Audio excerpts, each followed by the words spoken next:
and welcome back to the Creation and Motivation channel. I am continuing this blog pod series. You can follow my journey. I'm at Lose and Maintain, and today I'm talking about struggles that come with day-to-day dieting and the journey, basically. And I'm inch by inch slowly making my way to maintenance. I hope to be there sometime this year, hopefully before the new year. You know, there's still a good chunk of the year left, and I want to make it by then. So we'll see. You know, like I said, I always practice slow and steady. I always believe baby steps, and, you know, bit by bit, there's going to be a downward trend on the scale over time.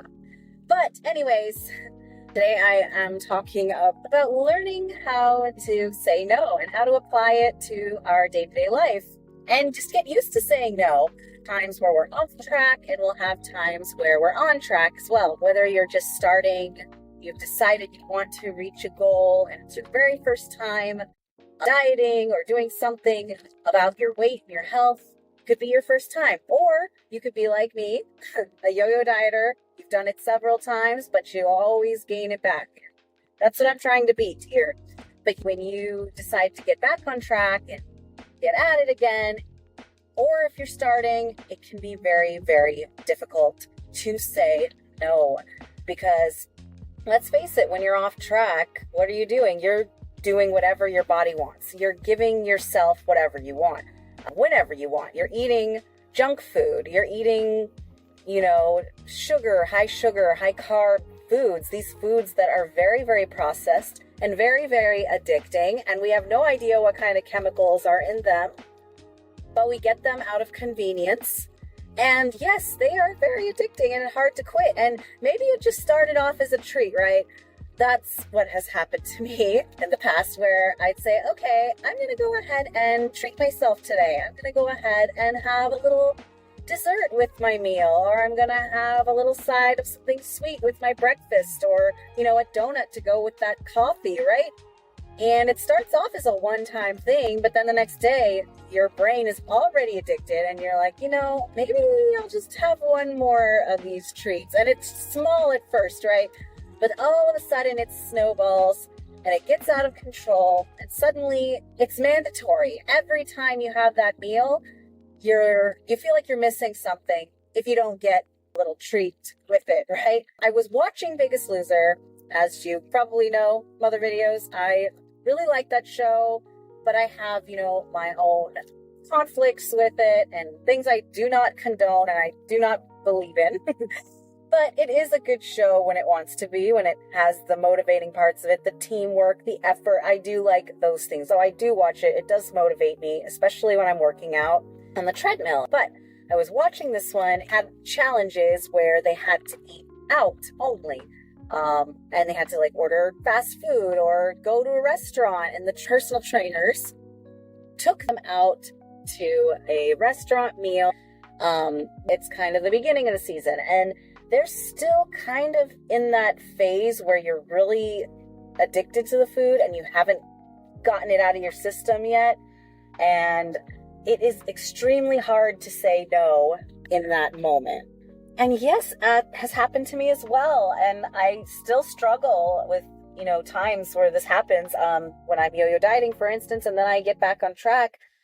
It's crazy how fast you can undo all of the hard work that you previously put in. And you trained yourself to say no, and you trained yourself to get into this new routine with new habits and new healthy meals. And you can just undo it really quickly and get used to bad habits again. So when you're restarting, or when you're starting a diet, basically, it can be really difficult to say no to yourself, because it's a habit and it's a routine that you're used to. And anytime we change our routine, our habits, it's difficult, but it is possible because human beings are built to adapt. We are able to adapt to change. And that is the motivating thing, the good thing that we can focus on, that we can change things. And it's true. I've done it. And that's the most frustrating part, is I've done it several times and I'll just undo it. But in Biggest Loser, the trainers take the contestants to this restaurant, and they are still in that zone, like I said, where it's hard to say no and they have cravings. And one of the contestants even says, you know, she wants the chips, she wants the margaritas. They're at like a Latin style restaurant and she wants to try everything. And I totally understand that, because sometimes we go to this unique experience, a unique restaurant, it's a new place.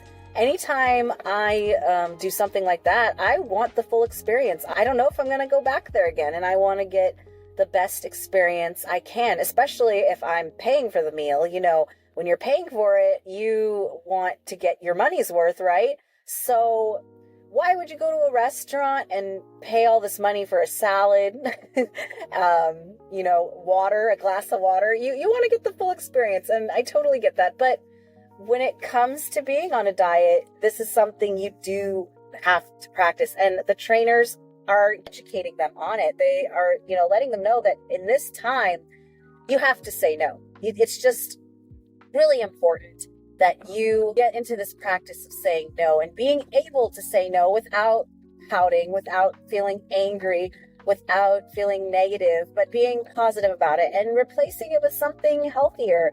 So you gotta, in the beginning, say no, and it is going to be hard. This was what they were really pushing on them, that it is going to be extremely difficult the first times, especially.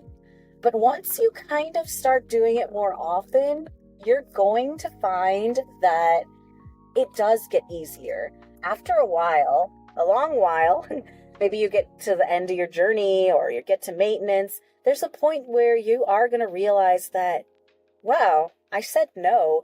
And it was easy to say no. I didn't even think about it. I didn't even hesitate. In my case, I used to get donuts with my kids. It was just something we did. And I'd get it with coffee. And it started out being just one donut and one coffee. Guess what? It did change. It did change. It's changed to 2 donuts, 3 donuts, 4 donuts, which is insane. An insane amount of empty calories to have for breakfast. And donuts have nothing in them. Nothing. Maybe a little bit of, eggs? That's the only thing that has some kind of protein or, you know, vitamins or anything. Donuts are just sugar, and that's it. And you're just, and carbs, right? And just every day or every week on a weekly basis and even a daily basis at my worst, just shoveling empty calories for nothing. And it was just so easy. It got so easy to do.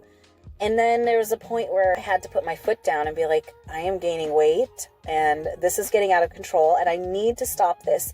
And it was the most difficult thing I've ever done in the beginning. That first week without it was such a shock to my system. I didn't realize how much those sugary donuts had a hold of me.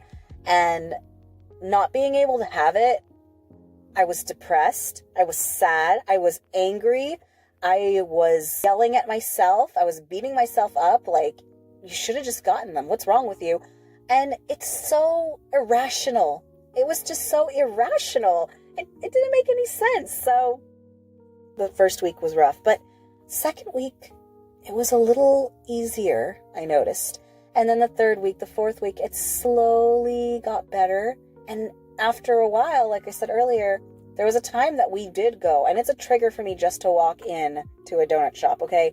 That smell hits you. It's like, you know? But yeah, my kids, they wanted donuts, so we decided to treat them. And this was a month or so later, and I didn't even think about it. I didn't even ask for one. I didn't even have the thought to get one. I just got a coffee. That was it. That's all I wanted. It was a coffee. And I didn't even think about getting it. I had said no to myself so many times that it just became ingrained. And also, as that time goes on, your addiction goes away. You know, it's sugar specifically, but a lot of things in processed food also are addictive. But sugar is extremely addictive. It's compared to drugs. Very similar, very, very similar, which I think is insane and crazy that it's that addicting, but it is. So in the beginning, it was very, very hard to quit because you are essentially having withdrawal symptoms. Your body is craving it. It wants it. And it's insane how addicted you can get to this stuff. And even now, I've been off of bad food for a long time. I haven't had a candy bar, my favorite one. I won't say the name, but I haven't had one in so long because it is a trigger food for me. And if I eat it one time, it can be that fast where the next day I'll be like, man, remember I had that candy bar yesterday? I could really go for another. It's like that craving comes back so quick. And I feel like that's unfair.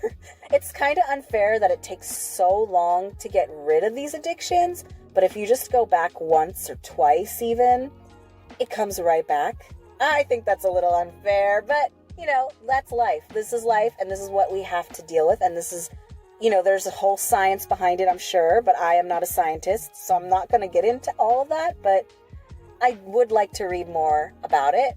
I'm sure there's a lot of chemicals involved, hormones in the brain and all of that. But yeah, I just thought this was so interesting and I wanted to talk about it and share this little struggle that I deal with.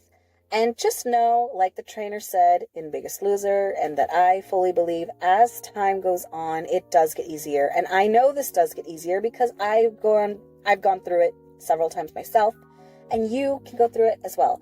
So learn to say no. It's really tough, especially for those trigger foods, those ones you really, really like, that you're really addicted to. And everyone's journey is different. Everyone's triggers are different. Some people don't even have triggers. You are so lucky if you don't. But yeah, just wanted to share that today. I hope you are doing well on your own journeys or whatever health goal you have. I hope you are making strides towards it. And you're taking baby steps, and I hope you have a happy, healthy, motivating, happy go-getting.